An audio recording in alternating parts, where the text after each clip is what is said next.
So it kicks off with the battlefield already in chaos, and we can see Jaralis along with his soldiers. Although the soldiers plead with Jaralis to order them to retreat, he tells them to keep fighting.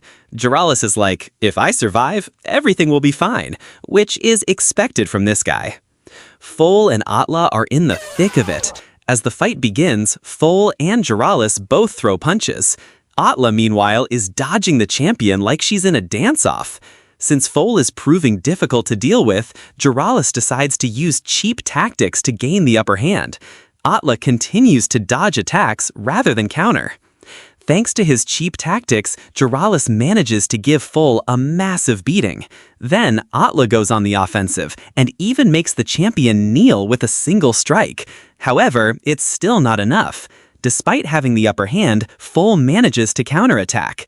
Then Ukina points out that Fohl and Atla remind him of Tyron. Now Thumi asks, who is this Tyron guy? It turns out Atla and Fohl's dad, Tyron, was the son of the White Tiger King, Tyron. Tyron was powerful but hated fighting, which didn't sit well with the old king. They had a falling out, and Tyron was disowned. After the Tiger King died, civil war broke out, and Tyron teamed up with Jaralis to squash the rebellion. Now, back to the fight, Jaralis fails to defeat Fohl as he keeps getting back up, despite his dirty tricks. Then, Sedina tells Fohl she will thank him if he wins, and this helps Jaralis catch Fohl off guard. Oh my god, bro. Oh, hell no, man. Jaralis pulls yet another dirty move and poisons Fohl mid-battle. Now Fumi calls out Jaralis' dirty tactics, but the Genmu rep shrugs and says, Siltveld duels are wild, anything goes. Fohl's getting wrecked, but he's still standing. As Jaralis tells the champion to finish Atla and help him, now Fumi starts roasting him and implying that his dirty tricks weren't enough, so now he's begging someone to save him. The champion goes full beast mode with his Iron Bull Stampede, his most powerful attack, but Atla counters with her own version of the Hengen Muso technique. To everyone's shock, Atla knocks him out cold. Now Fumi then reiterates that if they win, Siltveld must arrange a ship to Quentin Low and Jaralis will follow his orders. Just as Fohl is about to deliver a decisive blow, the poison starts working. Everyone becomes worried, but Fohl stands on his feet. Then Jaralis starts trash-talking Tyron, calling him a coward who used his men as shields and died begging for mercy. He's like, lies, my dad wasn't like that, and goes full rage mode, almost knocking Jaralis out.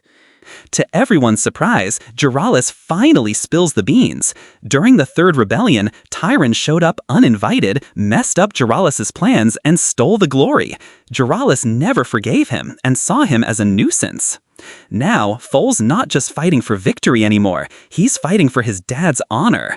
The emotional tension is off the charts. He's poisoned, exhausted, and still pushing forward. Atla has already won her duel, but Fohl's still in the thick of it, and it's clear this fight's far from over. Things just got intensely personal. Jaralis goes into full villain monologue mode and confesses. He straight up admits he killed Tyron with his own hands. Not only that, he relishes the memory like it's his favorite bedtime story. The way he describes crushing Tyron's life and savoring his final pathetic expression, that's next-level twisted satisfaction. Meanwhile, now Fumi is confused as to why that scumbag is suddenly confessing his crime. Fohl's reaction? Understandably furious. It turns out, Jaralis still has a trump card up his sleeve.